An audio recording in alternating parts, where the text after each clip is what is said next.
It's been a while since I made an update or anything about the Corolla. I've been driving and enjoying it, but a few days ago I was driving and my battery light came on, so I'm assuming I did a couple diagnostics, checked the voltage when the car was running, and it's like around 12.8 to 13 depending on the RPMs, so I'm pretty sure it's a bad alternator. So I'm going to replace this as well as replace the serpentine belt. And another thing too that I have been having a few issues with, and it's not a big deal because I think it's a tuning issue too, but I'm going to replace my spark plugs again because I have had a few misfires here and there, and I think it's because I re-gapped these for the piggyback ECU, and now I have the stock ECU and I got to put them back to stock length or not even fill the gap in at all. So we're going to hop in and do all that stuff and hopefully get this car running perfectly again. I picked this up from Amazon, like I said, for about like 120 bucks. I ordered on my last Corolla, I did the same thing and I had no problems with it. But they're all pretty much going to be remanufactured alternators. Everything seems good on here. So, as well as I bought a new serpentine belt for the car as well, just to replace that as a safety factor. To take the alternator off, it's actually fairly easy on this car. It is a little tight space, but it's fairly easy. So you'll have the tensioning bolt that you'll have to loosen to get the tension off the serpentine belt, and then there's going to be a, like right underneath that is a 12 mil, and then like right down, straight down with that is going to be a 14 mil. So just having a nice socket will get you exactly what you need. So I'm going to loosen the tension off, pop the serpentine belt off, and then take this alternator out. Oh, one other thing we should do, just to make sure we don't do anything and short anything, let's take the battery out, or at least disconnect it.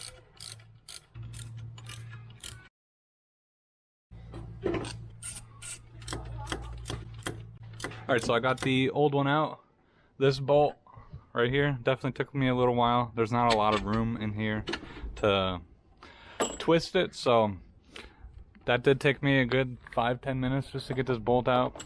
But now that I got this out, I gave everything somewhat of a clean because I did have an engine leak somewhere. I think it was leaking from here, but just kind of cleaned everything up just to make it look cleaner. And now, looking at the two alternators, you can see the new one here, old one here. I've compared them, everything looks good, so we'll throw this on. Pretty much the key component is to get it to line up on here, and then the screw will pinch itself, and then you can kind of pivot it and move it from there to get the other screws in. Alright, so I got the alternator all snugged up. Next I'm gonna put this serpentine belt on there, and I have to kind of look up a diagram real quick on how this serpentine belt went. But I know last time I had to do this, it kind of was a hassle because you have this engine mount right here and you kind of got to go under and try to hold it while you're putting tension on it. But we'll see how it goes. Should be somewhat simple. There's not a lot of accessories on this car, luckily.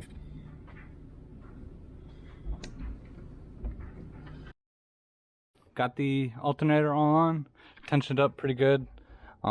I'd imagine I'm probably gonna have to try to retension it up a little bit after it runs for like a week. But we'll see if I get any squeaks when I start it up. But before I start it up, I want to replace the spark plugs. So I got 4 new ones, so we'll replace those and then connect the battery and then make sure everything's running good and go for a little test drive.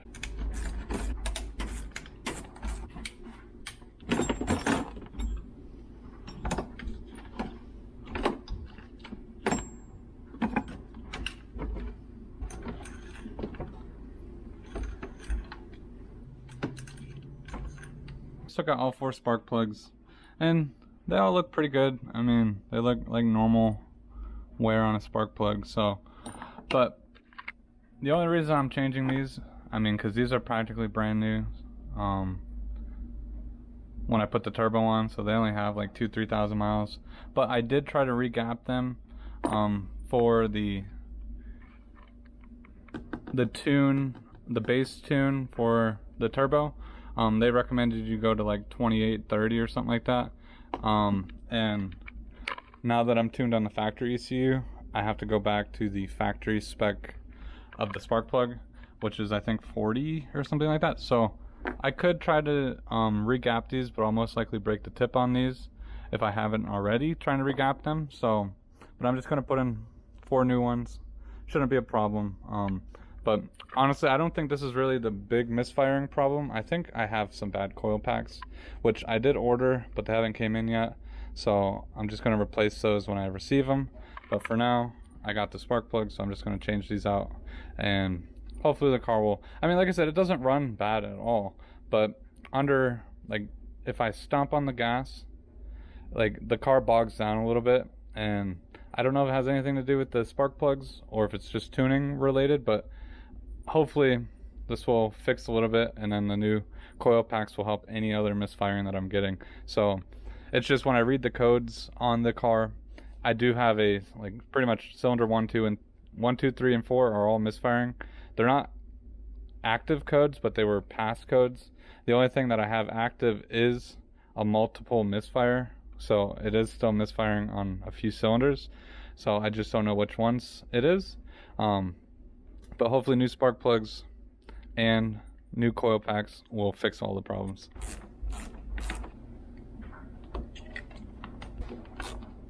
I got the battery tightened up. Let's start this.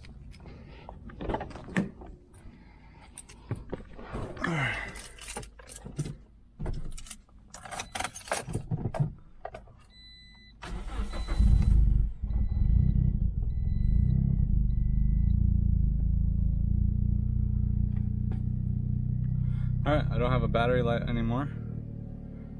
Before, that battery light was lit up red, so that's good.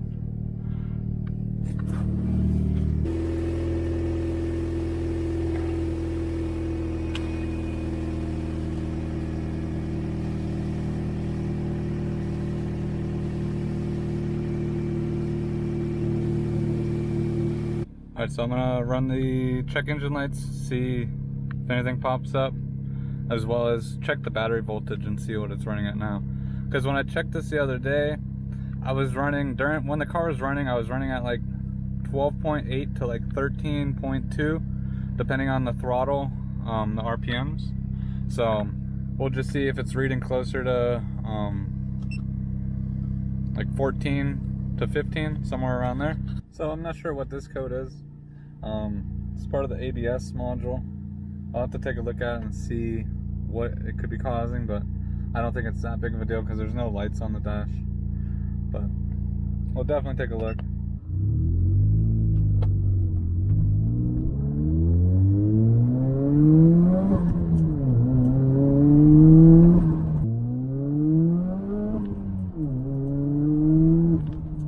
Alright, so just went on that test drive. Alternator seems to be working perfectly fine. I was checking the battery voltage as I was driving, and it's been around 14, so I wish it was a little bit higher. It should be closer to 14.5 with a really good alternator, but maybe the battery's just going bad. But yeah, everything's going good with that. Tuning wise on the car, I can definitely say that there is something wrong with the tuning. And I do get a check engine light after, because right now the battery's everything got cleared off the battery because I reset it, so I don't have any check engine lights, but I do already have a pending check engine light for a mass airflow sensor out of range, which is very typical and it's gonna happen for this, and it just needs to be recalibrated for the turbo. And I guess when he did the dyno tune, they didn't quite calibrate it good enough, so I'm noticing that I get really bad throttle response right away, but as soon as I build boost and everything, it runs perfectly fine. So it's just a minor little hiccup that's gonna need to be fixed. But one other thing I want to talk about too was just the Corolla in general. I really haven't made a lot of videos since I put the turbo on here because honestly, like, I have so many parts to put on this car, but with what happened last time in my Corolla, I don't want that same thing to happen and all that time get wasted. So like, I've just kind of like been easing myself into it, that I mean, I just spent $1,000 on a new clutch, a new flywheel, and all that other good stuff. So I have all the stuff, but I just need to make sure that, I mean, I know getting struck by lightning and electrical issues are probably like 1 in a million, but I was that 1 in a million chance, and it kind of scarred me. So I really don't want to jump in and do days on work. I don't want to just jump in and do days of work and it all just goes to a waste pretty much, because I mean, I would either have to take it off and then redo it on another car. So I've kind of been taking this car a little slower, and I just don't want anything, I don't know. I don't know exactly what I'm trying to say, but I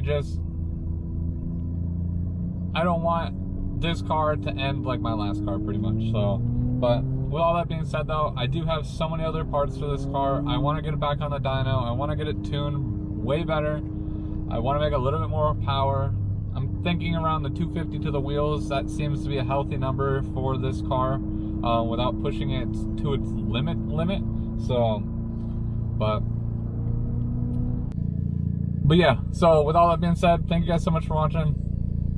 Oh, one other thing I want to mention too. I don't know if you guys follow me on Instagram or not, but literally a few days ago, for some reason, my Instagram account got hacked and I can't get access to it. It changed it to a completely different person, and I don't know whatever happened, but I created a new Instagram. If you guys are interested, drop a link down below.